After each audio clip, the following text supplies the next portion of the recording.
শিরায় শিরায় রক্ত, আমরা সবাই কালী মায়ের ভক্ত।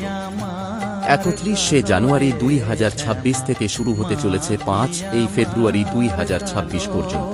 পরিচালনায় বৈশাচক মৎস্য ব্যবসায়ী গোষ্ঠী কালী পুজো ও মিলন মেলার উপলক্ষে 31শে জানুয়ারি রাতে থাকছে বিপুল আতশবাজি সহকারে মায়ের পুজো ও আরাধনা ও পরপর 3 দিন ব্যাপী বড় মাপের যাত্রা অনুষ্ঠান।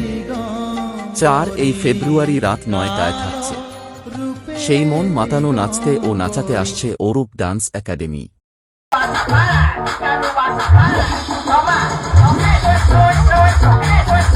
5 ফেব্রুয়ারি রাত 9টায় থাকছে এক ঝাঁক শিল্পী সমন্বয়ে বড় মাপের বিচিত্রা অনুষ্ঠান। রূপে দিগম্বরী হৃদিপত করে মোরালো।